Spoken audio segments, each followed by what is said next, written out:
성경을 보면 중요한 순간마다 광야가 등장합니다. 이스라엘 민족이 광야를 지나가지 않았습니까? 엘리야도 광야를 지나갔으며 세례 요한도 광야에 거했습니다. 심지어는 우리 주 예수 그리스도께서도 공생애 전에 광야로 가셨다라는 것입니다. 그리고 오늘 본문의 모세 역시 광야에 있습니다.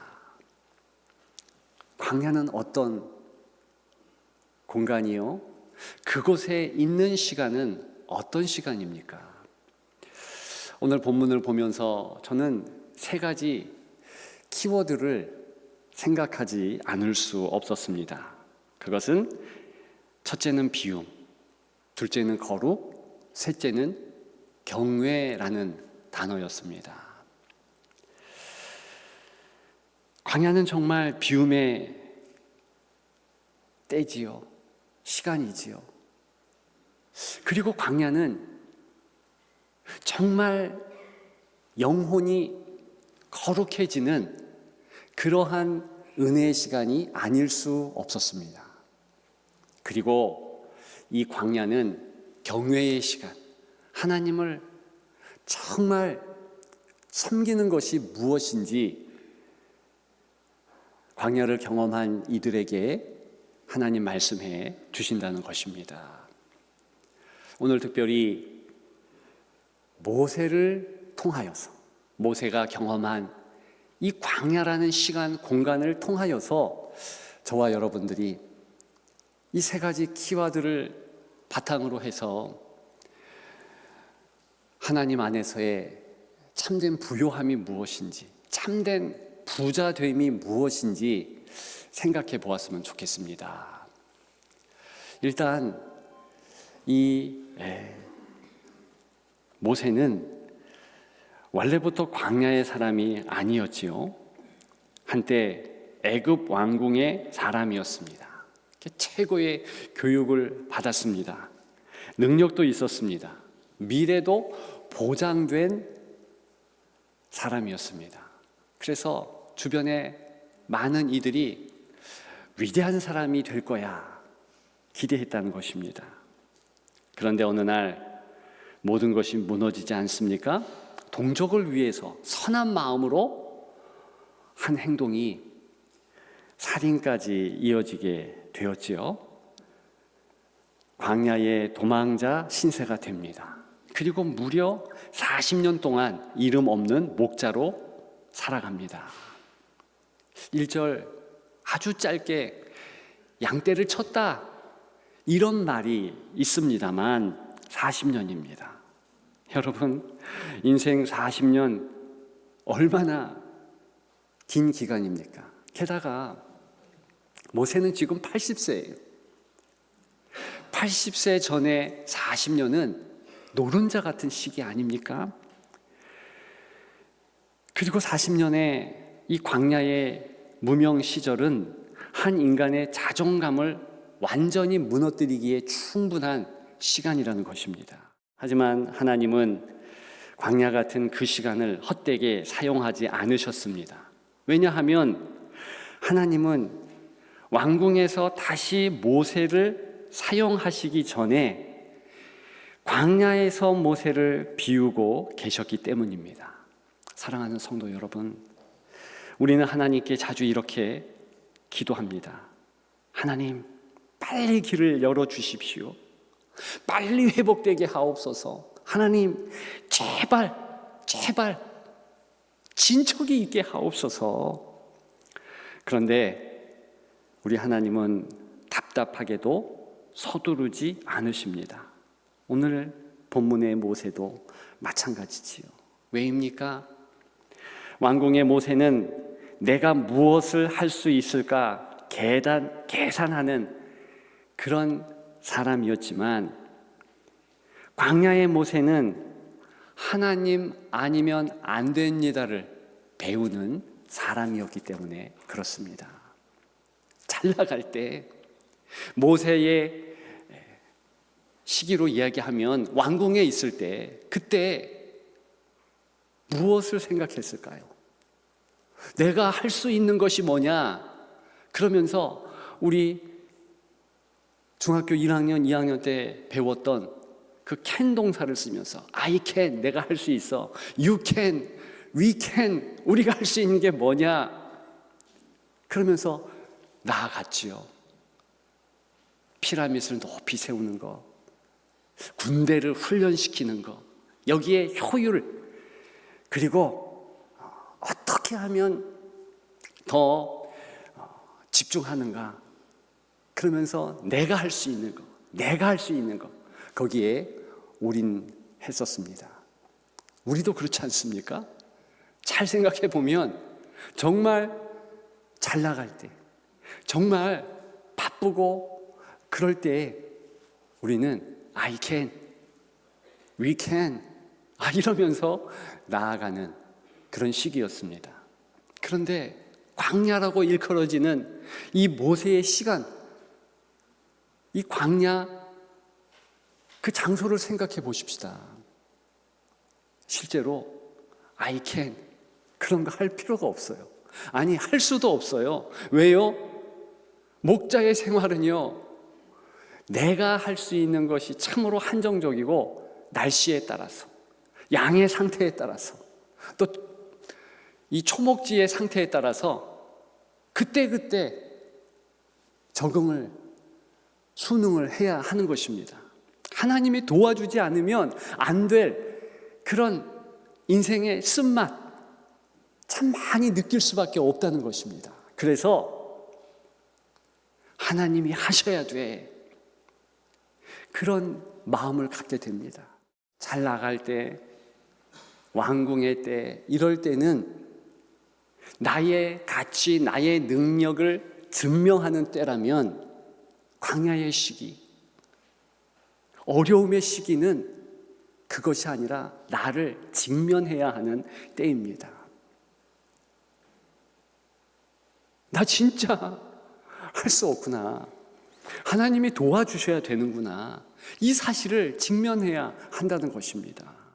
너의 힘이 아니라 나를 신뢰하라. 광야는 이 하나님의 음성이 들려지는 때라는 것입니다. 그렇다면 광야는 인생의 정지 시간이 아닙니다. 쓸데없는 시간이 아니며 하나님께 집중케 하는 아름다운, 너무나 가치 있는 시간이라는 것입니다. 불필요한 소리가 사라지고 하나님의 음성이 드디어 들리기 시작하는 자리라는 것입니다. 그러니까 짧은 오늘 본문은 너무나 중요합니다. 드디어 광야 한복판에서 모세는 하나님을 대면하게 됩니다. 자기 자신을 직면하게 된다는 것입니다. 떨기나무에 불이 붙는 이상한 장면을 목도합니다. 그 이전에도 자연현상 때문에 떨기나무가 타오르는 것을 본 적은 있었습니다. 이 떨기나무는 다른 것이 아니라 그냥 가시덤불일 뿐입니다. 그늘, 드리울 수 없는, 그래서 아무 쓸데가 없는 그런 덤불일 뿐입니다. 근데 그 가시덤불에 불이 붙었는데 꺼지지 않더라는 것이지요. 가까이 가면 가까이 갈수록 더 활활 타오른다는 것입니다. 그래서 놀라는 모습, 다가갑니다. 이것은 하나님을 대면할 시간일 수 있겠다. 왜 생각 못했겠습니까? 원래 이 모세는 신앙인이었습니다. 신앙 때문에 어려움을 당했고요, 신앙 때문에 지금 광야의 이 생활을 하고 있는 것도 사실입니다. 40년 동안에 아마도 이렇게 하나님이 말씀하실 때를 기대했을 수도 있습니다. 드디어 이상한 광경, 그리고 하나님이 임할 수 있다는 그런 광경을 보게 됩니다. 실제로 하나님의 음성이 들려왔다. 모세야 모세야, 4절에 하나님이 부르셨습니다. 이때 모세는 어떤 기대감이 있을까요? 아, 드디어 주님이 말씀하시는구나. 내가 그토록 기다리던 다시 애굽으로 보내고 다시 사명을 주시는구나. 이런 마음 아니었을까요? 물론 우리 하나님께서 이후에 그 동일한 말씀을 하십니다.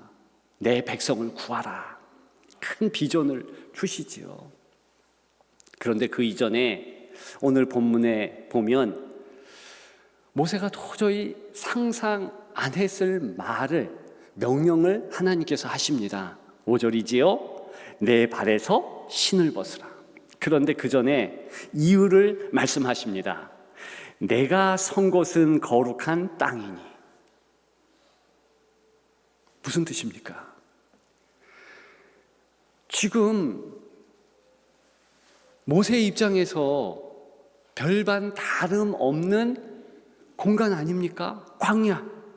항상 보아왔던 곳, 보아왔던 똑같은 양떼가 여전히 저 위에 있고, 먼지, 똑같은 먼지였으며 해질녘 똑같은 모습 아닙니까? 달라진 게 전혀 없는데 거룩한 땅이다 그럽니다. 뭐가 다르겠습니까? 사실은 한 가지가 다른 게 있지요. 모세의 마음이죠. 외형 환경적으로도 한 가지 달라진 것이 있었습니다. 바로 하나님의 임재. 그 임재를 상징하는 떨기나무에 불붙음이 있지 않았습니까? 다른 것이지요. 그것을 보면서 모세와 같이 우리는 먼저 무엇을 느껴야 될까요? 그래, 가장 힘들고 가장 어려운 광야의 때라 할지라도 하나님이 임하시는구나. 그리고 하나님이 임하시면 그곳이 거룩한 땅이구나. 우리는 좋은 환경, 그런 환경 가운데 정말 좋은 마음은 예배 드리기에 합당한 마음, 찬송이 절로 나오고, 그리고 아멘 아멘, 이렇게 화답할 마음이 처음부터 있고, 그런데 주의 임재가 있다 이렇게 생각할 수 있습니다. 틀린 것은 아니지만 오늘 본문에 의거하면 하나님이 원하시면 어느 때든지, 그리고 특별히 우리 광야 같은 때에 하나님은 더 하나님의 임재를 주시기 위해서 소원하시고 이렇게 임하신다는 것입니다. 이게 다른 거지요.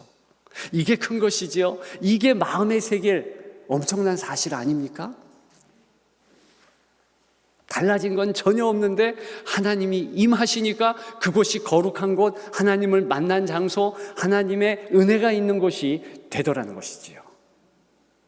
그저 한탄의 공간, 눈물의 골짜기였는데 하나님의 임재가 있었더니 소명의 골짜기가 되고 소명의 땅이 되고 은혜의 장소가 되잖아요. 그래서 네가 선 곳은 거룩한 땅이다 이렇게 말씀하신 것입니다. 우리가 두 가지 모세의 광야의 키워드를 한번 생각해 보십시다. 비움, 그죠? 비움은 다른 게 아니에요. 그냥 때에 따라서는 하나님의 섭리 가운데 가장 어려운 광야와 같은 시기를 인생은 지날 수 있다는 것입니다. 항상 그럴 수 있다는 거예요. 그런데 바로 그때 내가 하나님의 인도하심, 섭리하심을 기억하면서 그래, 이때조차 하나님이 하실 수 있다. 내 가치가 아니고 내 능력이 아니고 하나님의 은혜, 하나님이 하심, 거기에 바로 그 어려울 때에 집중하라는 것입니다. 그게 비움의 광야 아닙니까? 비움의 키워드는 그런 교훈을 우리에게 주지 않습니까? 그러면서 거룩한 장소는 다른 것이 아니라 내가 거하는 곳에 하나님이 임하시면 상황이 어찌 되었든, 환경이 어찌 되었든, 내 마음의 상태가 어찌 되었든 그곳은 거룩한 은혜가 폭포수와 같이 임하는 곳인 줄 믿습니다. 마지막 세 번째 키워드가 뭡니까? 그것은 경외. 여러분, 이 히브리 말에 경외라는 그 뜻을 아십니까? 야레라는 히브리 말인데요, 단순하게 두려워 떠는 것이 아닙니다. 대상의 압도적인 위험 앞에 말 그대로 압도되어서 그분을 존중하는 그 마음이라는 것입니다. 그렇기 때문에 이것은 성도의 기초예요. 이 기초가 있지 않으면 하나님께서 사랑하라 명했는데 사랑할 수가 없지요. 긍휼의 마음을 가져라 했는데 가질 수 없지요. 너무 이 경외가 중요한데 오늘 본문의 5절을 통해서 경외를 배울 수 있습니다. 주님이 어떤 명령을 하십니까? 모세는 드디어 내게 사명을 말씀하시나 보다, 그렇게 기억할 수, 또 기대할 수 있었는데 5절에 보니 가까이 오지 말라. 일단 이 명령 자체가 섬찟하잖아요. 가까이 가고 있었는데 스톱! 그러면서 가장 중요한 명령을 하십니다. 내 발에서 신을 벗으라. 여러분, 신을 벗는다, 그것은 어떤 의미겠습니까? 신 벗는다, 그것은요, 일단 내가 주도권을 가졌던 것을 내려놓습니다. 그 종됨의 모습이 신을 벗는다, 그것입니다. 고대 근동에 있어서는 주인 앞에서 종은 때로는 신을 벗어야 했어요. 그리고 처음으로 종된 신분의 확인을 할 때 신을 벗어야 했습니다. 따라서 네 발에서 신을 벗으라 라는 것은 권리를 내려놓으라는 것입니다. 주도권도 내려놓으라는 것이지요. 신발에는 먼지가 묻어 있습니다. 내 경험의 먼지, 내 고집의 먼지, 내 상처의 먼지, 내 방식의 먼지, 하나님은 모세에게 말씀하시는 것입니다. 한마디로 네 방식대로 살던 인생을 이제 내게 맡기라. 이제는 내 방식대로 너를 이끌어 가겠다. 그전에도 물론 그렇게 하셨지만 이렇게 하나님의 방식으로 내가 살겠습니다 라는 신을 벗는 모습과 같은 이 성도의 결단과 결심은 너무나 중요하다는 것입니다. 모세가 실제로 신을 벗었습니다. 그 다음부터는 누가 일하겠습니까? 하나님이시지요. 맞습니다. 주님이 일하신다니까요. 그리고 이렇게 신을 벗는 모습이 경외예요. 우리는 다른 것으로 하나님을 기뻐하게 하실 수 있다 생각할 수 있습니다. 근데 정말 그렇지 않아요. 내가 무슨 헌금을 해서, 내가 무슨 헌신을 해서 어떤 사명을 이루어서 하나님을 기쁘시게 할 수 있는가? 물론 소소하게 기쁘게 할 수는 있는데 하나님 마음에 쏙 드는 기쁨을 주지는 못합니다. 하나님은 능력 있는 사람보다 경외하는 사람을 사랑하시죠. 왜요? 이렇게 먼저 하나님과의 관계 설정을 정확하게 하면서 내가 할 수 없는 것이 가득하지만 하나님이 함께 하심으로 나는 나아갑니다. 내가 피조물로서, 종으로서 하나님의 섭리와 이끄심에 마음을 둡니다. 그렇게 고백하는 것 자체를 하나님이 기뻐하세요. 그래야 그렇게 고백하는 이와 함께, 성도와 함께 하나님이 일하시지요. 일할 때마다 하나님이 하셨습니다. 이런 고백을 할 수 있지요. 그 고백하며 나아가는 것이 사실은 경외의 모습 아닙니까? 예배자의 모습, 예배의 모습 아닙니까? 정말 그렇습니다. 그래서 모세에게 있어서 사명을 주시기 전에 내 백성을 구원하라 라는 명령과 더불어서 그렇게 나아가게 하는 행동하기 전에 확인할 것, 분명히 할 것, 그것을 확인하고 있는 것입니다. 하나님과의 관계, 자신의 상황을 직면하고 고백하며 내게 있어서 정말 어느 때는 하나님의 일이 중요한 것이 아니구나. 하나님의 관계가 중요한 것이고, 하나님과의 관계가 중요한 것이고, 그리고 하나님을 사랑하는 그 마음, 그 경외하면서 결단하는 그 마음이 중요한 것이구나. 이것을 깨닫는다는 것입니다. 우리 이제 오늘 본문의 교훈들을 마음에 새기며 다시 한번 결단하십시다.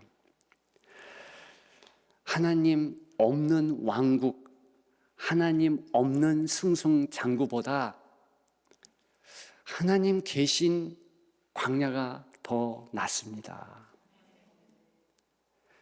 왜요?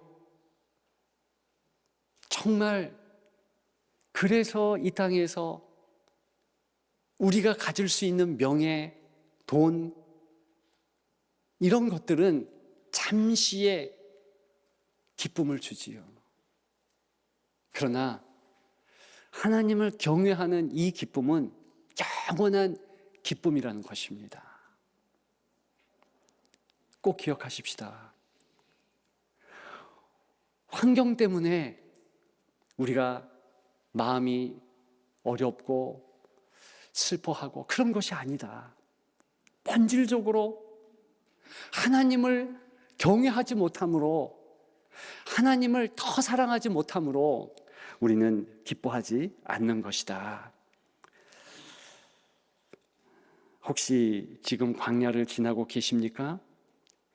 기도해도 여전히 메마르고 앞이 보이지 않고 내 인생이 멈춘 것처럼 느껴지십니까? 낙심하지 마십시오. 오늘 하나님이 모세를 광야에서 만나 주신 것처럼 여러분들을 광야 같은 세상 가운데 만나 주실 것입니다. 그리고 그 광야가 실패의 땅이 아니다. 거룩한 땅이다. 하나님의 은혜가 흘러 넘치는 귀한 곳이다. 반드시 그 고백을 할 것입니다. 그런 은혜가 여러분들에게 더욱 있기를 주님의 이름으로 축복합니다.